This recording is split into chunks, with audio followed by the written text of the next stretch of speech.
Okay, let's dive in. Every year, leaders around the world really pay attention to one specific briefing: the World Economic Forum's Global Risks Report. Think of it as a forecast for the major challenges that are going to shape our future. And today, we're breaking it down.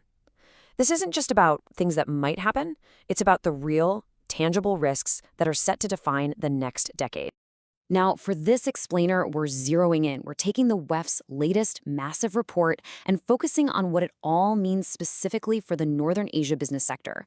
Our goal here is to translate these huge global trends into the risks and, yes, the opportunities that leaders and strategists in this region need to have on their radar right now.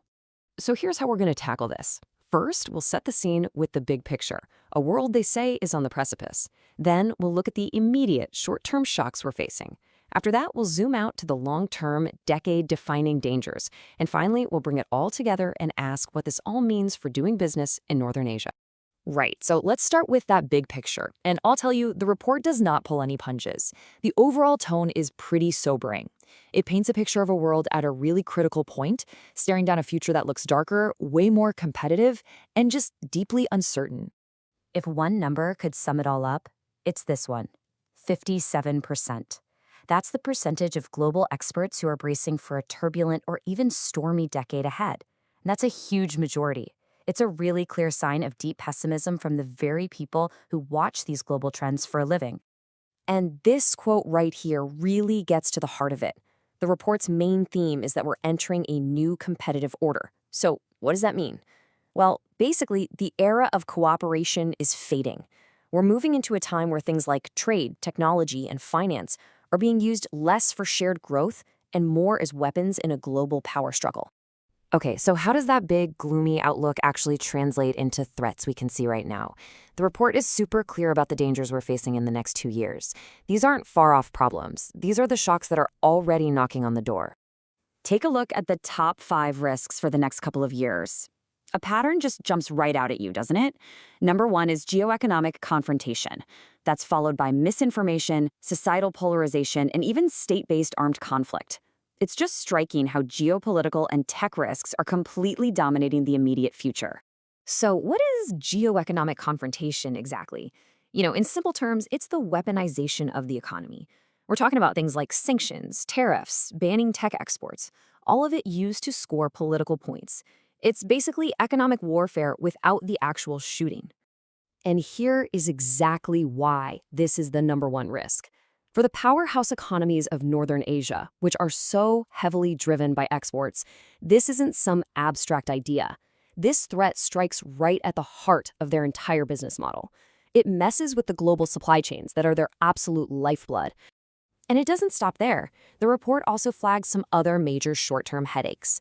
Worries about a bad economy and inflation have shot way up. Cyber insecurity is right there at number 6. And maybe the most worrying thing? While we're all busy putting out these immediate fires, the big environmental risks are getting pushed down the priority list.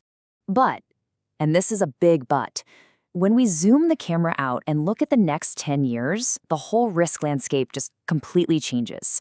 Those immediate geopolitical fires, as serious as they are, start to get overshadowed by slower burning dangers that could be way, way more catastrophic in the long run. And this slide just shows that shift perfectly.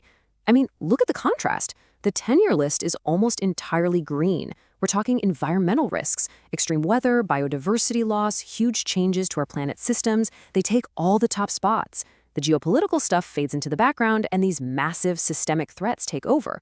And notice what sneaks in there at number 5. Yep, the adverse outcomes of AI. This is the single biggest jumper on the list. It rockets all the way from 30th place in the short term to being a top 5 global concern over the next decade. It's a huge signal that experts believe the real society-changing impact of artificial intelligence is a long-term gain that we're just now starting to understand. So really, you can kind of see the story of the next 10 years in these 2 images. We're shifting from a world that's obsessed with the physical flow of goods across oceans to a world that's going to be completely defined by the invisible flow of data and the rise of intelligent machines. All right, let's bring it all back home.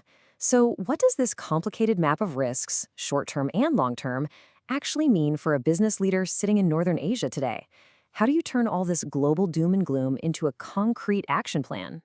Well, it seems to boil down to 4 main battlegrounds.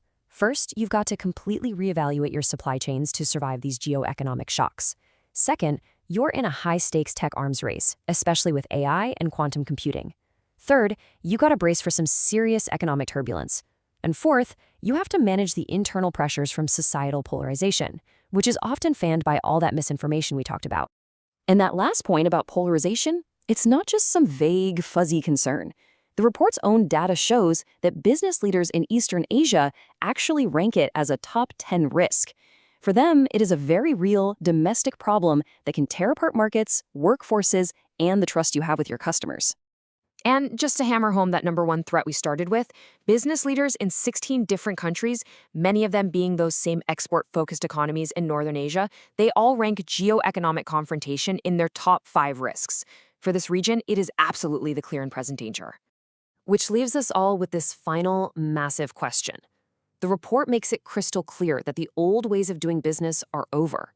In this new world of nonstop competition and deep uncertainty, every single leader in the region has to ask themselves, what's the bigger risk for us right now? Is it moving too boldly into the unknown? Or is it not moving at all and just hoping this storm passes? The answer to that question is going to decide who wins and who loses in the decade to come.